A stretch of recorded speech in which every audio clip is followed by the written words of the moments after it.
Après les 5 mauvaises pratiques plus une qu'on peut trouver dans l'utilisation de Git, il est temps de passer du côté lumineux de la force, vous ne pensez pas?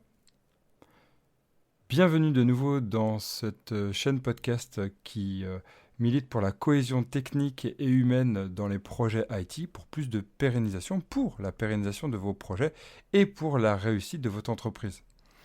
Nous allons ici retrouver des bonnes pratiques dans Git. Certaines sont le côté pile du dernier article, d'autres des ajouts essentiels pour bien réussir à créer un socle fondamental de cohésion technique dans l'équipe. Et si on concevait notre projet Git comme un voyage, une aventure? Imaginez votre projet Git, votre travail comme un voyage, direction vos vacances. Intéressant de le penser comme ça, non? L'idée ici, en pensant voyage, c'est de se focaliser sur 3 points essentiels, en tout cas du point de vue Git. Où je vais? Le but, l'objectif, la vision de notre voyage. Ce que je souhaite me rappeler de mon voyage, d'ici 6 mois, 1 an, 10 ans. Comment je vais pouvoir raconter mon voyage à mes amis, ma famille. Utilisez les commits Git pour marquer les étapes de votre voyage, de vos voyages. Quand on part en voyage, on prend bien souvent un ou plusieurs appareils photo. Ici, dans notre projet Git, c'est pareil. En fait, Git est notre appareil photo et en fait, chaque photo prise marque une étape de notre aventure. Plutôt que de dire à ses amis, alors, tu vois là, j'ai fait quoi aujourd'hui? Merde, je me souviens plus. Là, je sais même plus à quoi. C'est quoi cette photo là? Tu te rappelles ce qu'on faisait là, chérie? Non, je me rappelle plus. Flûte. C'est plus sympa de pouvoir dire, alors d'abord, tu vois, j'ai vu la tour de Pise, puis après je suis allé manger juste à côté, là, regarde ces petits restaurants là à droite. Tu te rappelles, on est allé 10 minutes plus tard, et on a mangé un super bon repas, et raconter comme ça une belle histoire, et surtout de pouvoir le dire 10 ans après. Vos commits sont vos photos dans votre code. Ce n'est pas un simple moyen pour envoyer une archive de code sur GitHub, sur GitLab. Faites autant de commits que vous avez envie de raconter d'étapes de votre projet. Et petite parenthèse, ça permet aussi de pouvoir revenir sur ce qu'on a fait. Bichonnez le nommage de vos étapes. Voilà la deuxième bonne pratique. Ok, vous committez fréquemment de manière unitaire, super, et vos messages hélas ressemblent à commit, ou bien écriture de code, ou bah voilà, recommit, merge, c'est tout. Imaginez-vous dans votre voyage durant votre voyage. Tout est ok, vous vous rappelez de ce que vous avez fait dans la journée, à peu près de ce que vous avez fait hier. Et si votre voyage est un road trip d'1 an, il y a 1 an, vous vous rappelez ce qu'on a fait? Oula. Un projet de développement, c'est la même chose. Vous partez pour un long voyage. Pensez à bien nommer vos messages de commit. Indiquez le type du commit, un titre rapide qui résume le commit, un contenu qui détaille ce qui a été fait. Exactement comme un bon mail d'ailleurs. Un bon mail, c'est pas juste mail ou répondez-moi ou ou non, non, non, c'est la même chose. Il faut avoir un contenu aussi qui détaille ce qui a été fait. Et si vous avez envie de vous cadrer encore plus, en tout cas dans Git, utilisez Commitizon, qui est vachement pratique. Tentez plusieurs aventures en même temps avec les branches Git local. Des fois, dans un voyage, un road trip par exemple, on peut hésiter entre 2 chemins, partir sur cette route ou sur une autre. Mais une fois on part vraiment, est-il possible de revenir sur l'ancien chemin? D'une certaine façon, oui, mais ça prend du temps. Avec Git, vous allez pouvoir aller encore plus loin que tester 2 chemins. Plutôt que tout tester sur le même chemin, mieux vaut privilégier l'essai erreur. Je crée une branche locale, depuis mon dernier commit, je teste mon idée dans cette branche. Si c'est ok, je fusionne ou rebase dans ma branche parente. Ça ne me plaît pas, je supprime la branche. Et ainsi, on a une aventure où l'on peut tester plusieurs aventures en même temps, en fait. Hey, on peut partir dans plusieurs pays en même temps, on peut partir dans plusieurs villes en même temps. En fait, on va y aller une fois, on va regarder cette idée, en fait, non, non, ce pays, il est pas bon, j'ai pas trop envie, cette ville n'est pas bonne, etc. Ou je me suis gouré dans le chemin, hop, je reviens, et puis c'est pas grave, j'oublie cette partie-là. Ça va être cette idée-là, en fait. Et on va pouvoir capitaliser à fond sur ce qu'on apprend, ce qu'on teste sur le voyage, et donc dans notre projet. Rapportez vos souvenirs de la bonne manière, rebase ou merge.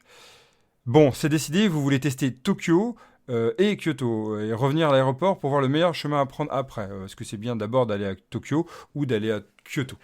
Dans le futur, vous voulez voir quoi? Que vous avez tenté Kyoto, et ou bien que vous avez fait Tokyo et Kyoto, sans parler en fait de cette hésitation, des tests, etc. Voilà toute la différence entre un merge et un rebase. De bons réflexes sont à adopter, et surtout, le plus important, que tout le monde fasse de même dans l'équipe. À retenir, on va, en tendance, faire des merges quand ce sont des fonctionnalités impactantes du code et du code commun. Vous avez créé un rebase dans une branche locale, par exemple, vers une branche commune, par exemple, ou alors quand vous récupérez du code en pool. Ça sert à rien de faire un merge à ce moment-là. Concevoir votre projet Git comme un voyage collaboratif. Et oui, c'est la deuxième étape. C'est vrai que là, on avait tendance à parler un peu de travail pour soi, en fait. On part en road trip seul, mais ça peut être sympa aussi de partir en road trip à plusieurs. Alors, votre projet peut devenir un voyage collaboratif. Ça va amener plein de réflexions. On part tous ensemble, oui, mais chacun peut aller dans un pays différent. Si on s'arrête dans une ville, alors à ce moment-là, comment on fait pour alimenter l'histoire de notre voyage facilement?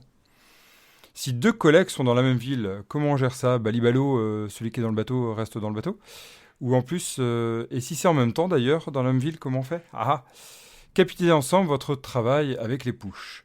Pour continuer à raconter une belle histoire, toutes et tous, ensemble, vous allez devoir utiliser un moyen de partage des infos découvertes, des lieux sympas, des moments fun.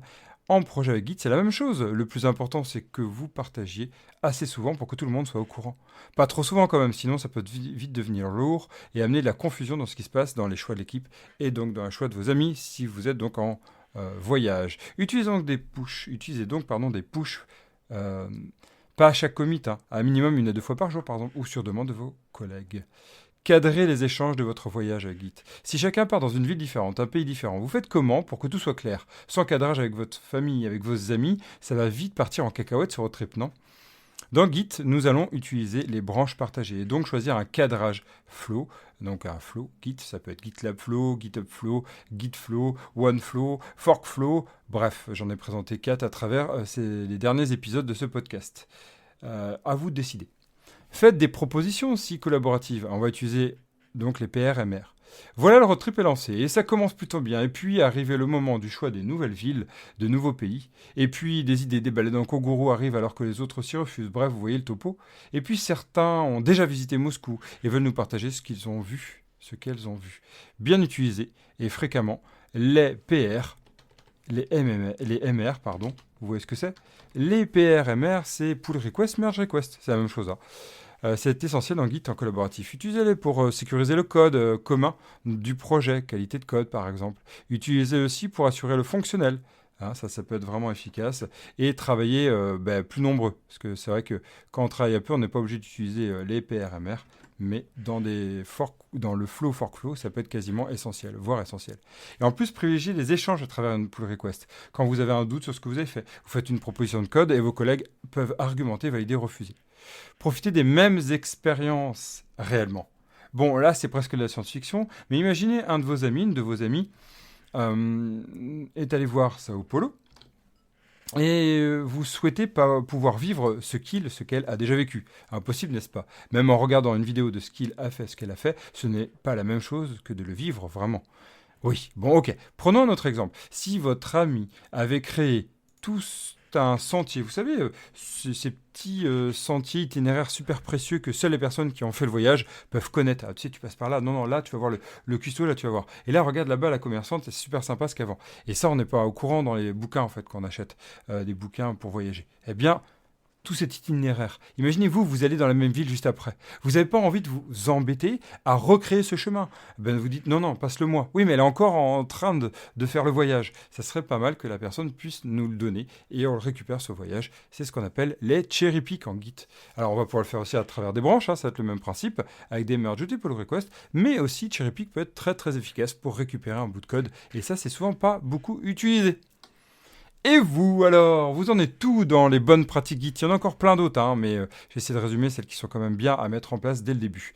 Vous arrivez à faire un voyage qui soit efficace, qui avance bien, qui historise bien ce que vous avez fait, même dans 10 ans? Parlez-moi-en à travers cet épisode de podcast, à travers l'article qui est lié, ou la vidéo que je vais faire juste après. À vous de choisir, à vous de voter.